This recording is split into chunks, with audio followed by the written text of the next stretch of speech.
The following program is brought to you by Rogers Anyplace TV. Enjoy exclusive content for free. Visit RogersAnyplaceTV.com.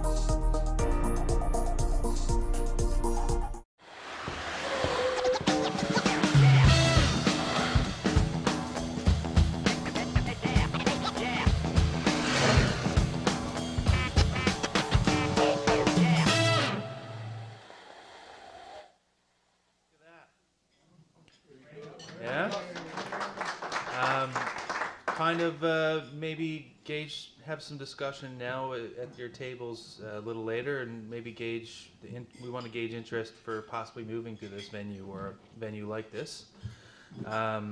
So keep that in mind. I'm going to call Fred up. He's going to welcome our visiting Rotarians and guests.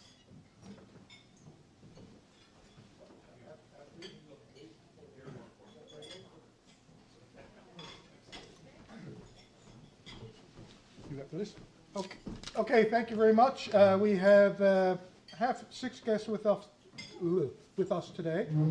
First off, we have Jacinta Mackie Graham, Sarah Lovies, John Williams, and Bill Brennan. They're all guests of the Caribou Group and will be better introduced later.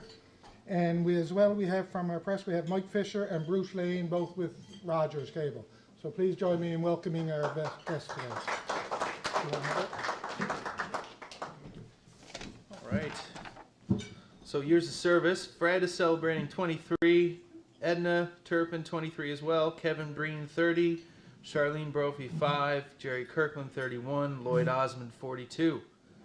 Members' birthdays. Gordon Slade, 79. Jim and Karen Carroll are celebrating 37 years of marriage, and there's no partners' birthdays, so a round of applause.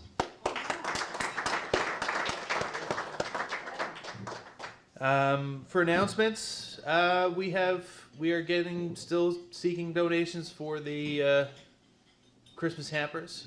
Bassam's going to come up, say a few words.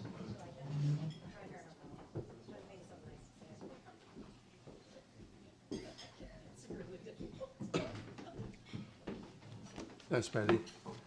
Well, it's 3 weeks remaining before we distribute our hampers. Again, our goal is 350 hampers, 350 families this year, and as we did last year. Everything seems to be in order in terms of arrangements. We have the church booked for December 20th to assemble the hampers and 21st to distribute the hampers. The Bridges to Hope are working hard to get the customers, or the clients, we call them. And we're almost there, so probably by early next week we will have the list of the recipients.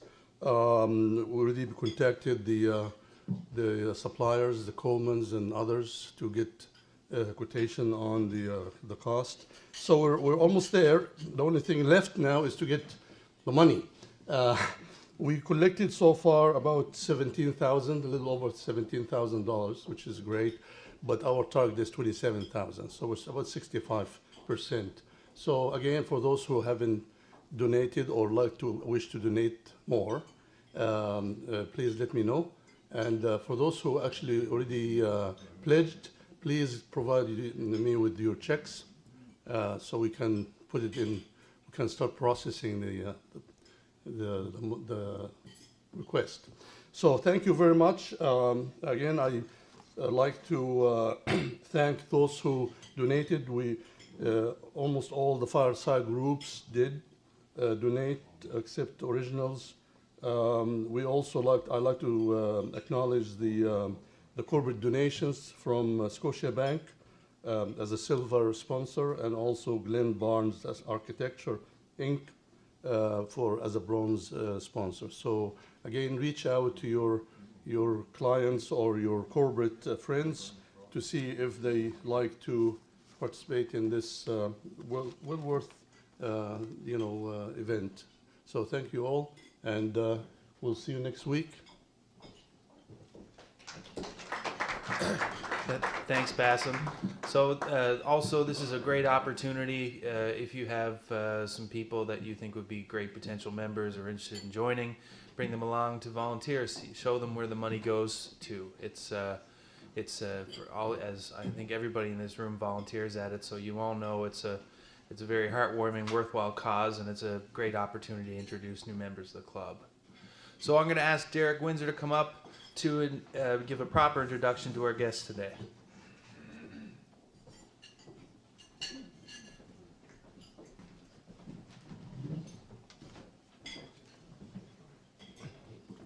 Thank you very much, Patty. It's my pleasure this afternoon to introduce our speaker, and shortly after that, Jacinta will introduce the other members with her and what they're going to do for us this afternoon. But Jacinta Mackey-Graham has been a passionate musical theatre director, choral director, educator for over 30 years with the Eastern School District. Her diverse musical theatre career has provided opportunities for as a singer, actor, director, and adjudicator with various theatre companies in St. John's and throughout Newfoundland and Labrador. Presently, as co-artistic director of Atlantic Lake Theatre, Jacinta has produced Les Miserables, Spamalot, Sister Act, Billy Elliot, Guys and Dolls, and the reason we invited today the Call to Arms show, this being November, and the Remembrance Month, our theme was to talk about and bring forth activities to that regard. So the other information I'll let everybody else read, but I've known Jacinta since early 2000s, I guess. My first introduction to Jacinta was when I was a volleyball coach at Gonzaga, and they kept saying, Miss Graham, we have to go to Miss Graham because she's doing this show called Call to Arms and we cannot miss practice.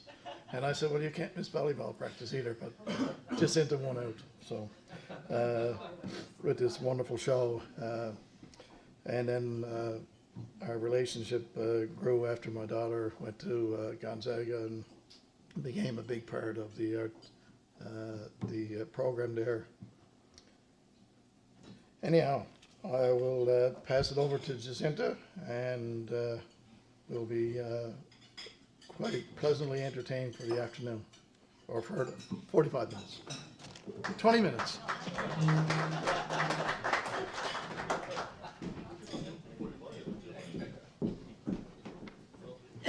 Thank you, Derek. McHugh, a relationship that was cut short when Stephen never returned home. It's a story of Stephen's complicated relationship with his father and Stephen's devotion to his mother. It's a story of love, bravery, sacrifice, faced by an outport community during Newfoundland's First World War participation.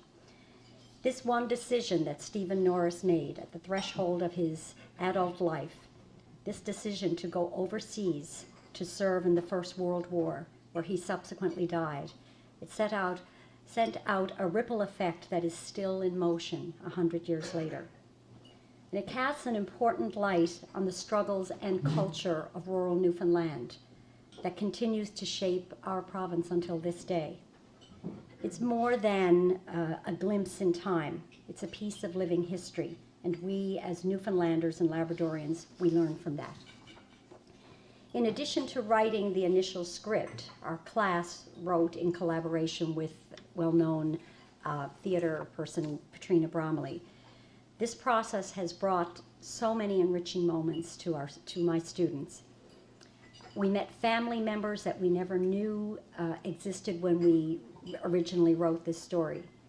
We camped on Three Arms Island, on the Norris property, an island that had been abandoned since 1957. We set up tents there. We did a very emotional ceremony at Stephen's headstone. We planted poppies. We sang the Ode to Newfoundland. We experienced southeast winds and rain that blew the tents down, and in the middle of the night we struggled to, and believe me, I'm not a camper, But we learned so much, and to be physically in the presence of where Stephen Norris lived was a feeling like no other. In 2017, Atlantic Light Theatre remounted a call to arms, and we incorporated all the additional information that had come our way. We re-engaged Patrina Bromley to write a new script. We re-engaged our Newfoundland composer, Jed Blackmore, who added additional music to the existing script. And then we added Bill Brennan to our team, who enhanced the score with exquisite orchestrations. Our 2017 production brought together 65 members of the Norris and McHugh family that traveled from various parts of the island, throughout Canada, and even into the United States to come and witness their family's story. Talk about living history. As directors of Atlantic Light Theatre, Doug Vaughn and I felt it was time to capture this production on film. And so in September of this year, we filmed the production, and we are making it our mandate to ensure that every school in Newfoundland and Labrador will have the opportunity to learn about this piece of our province's history. And then perhaps we will challenge them to tell their own stories. As the lights go out in various Newfoundland outports, and we know that's happening so much recently, we must take this opportunity while we still have it to capture and to cherish our own stories.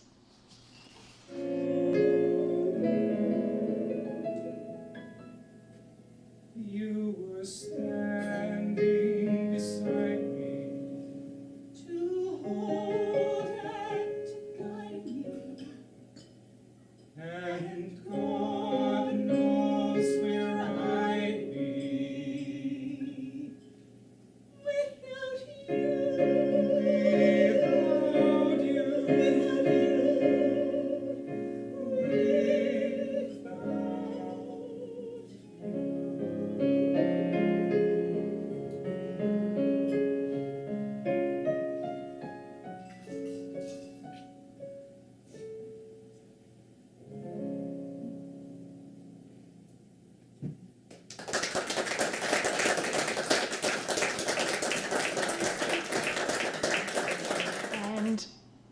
As high school students, of course, we understood the immensity of this project. It was huge, and we were only in grade 11 at the time.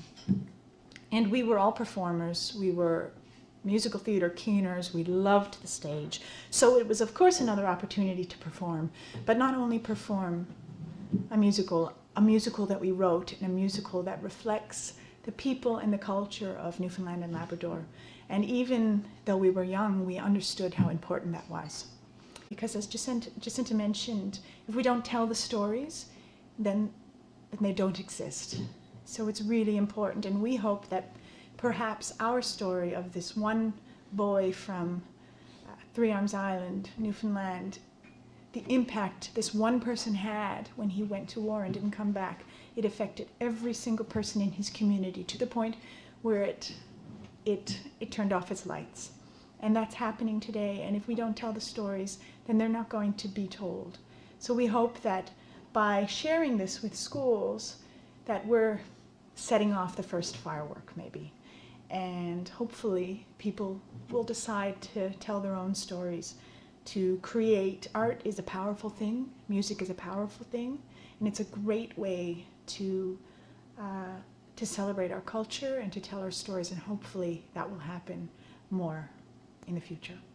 Anyways, John?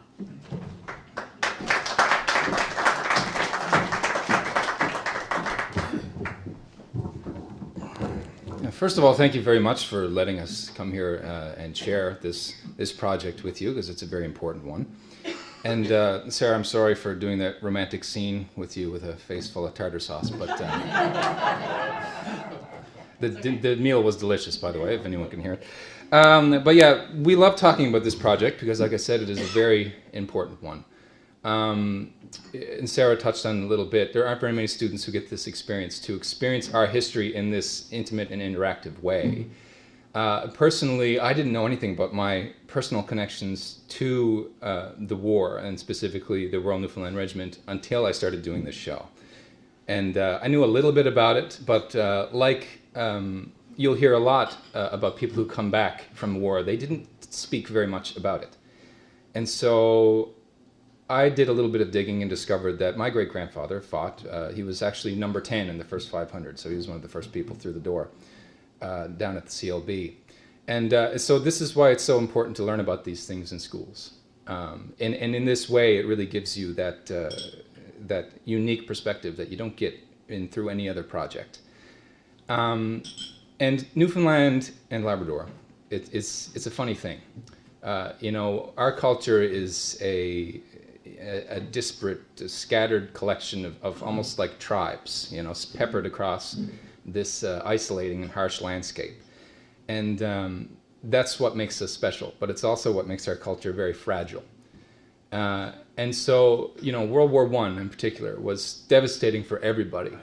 But because of the nature of our culture and our storytelling culture and our oral tradition, the fact that this loss of a generation sort of led to the gradual choking out and dying of rural Newfoundland is something that we really cannot afford to forget.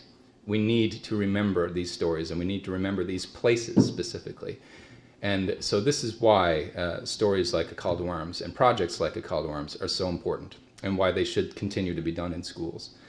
And so this song that I'm going to sing for you now is emblematic of that, in the sense that it's the dying breaths of a soldier who he is lamenting a lot of things.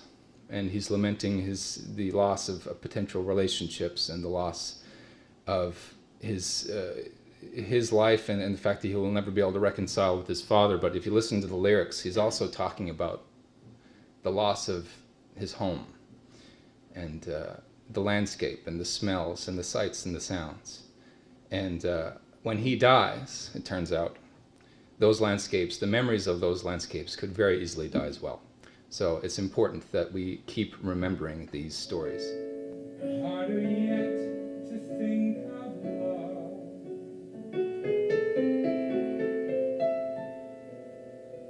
He should know that what he taught me still endured when hope had dimmed, and in fearful silent moments I would often think of him. Say my thoughts were not of honor, nor of some pale glory won. Tell my father, tell my father,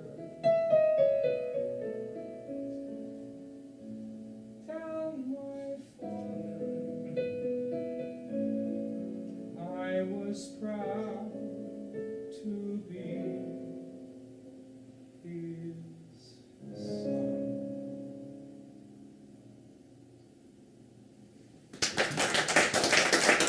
When you think of the gifts that you get, the fact that we got to, it was really quite by accident that Patrina came into this story with us. And in telling our story, and the connections in Newfoundland, we say 1 degree of separation. And she knew she was coming into this story about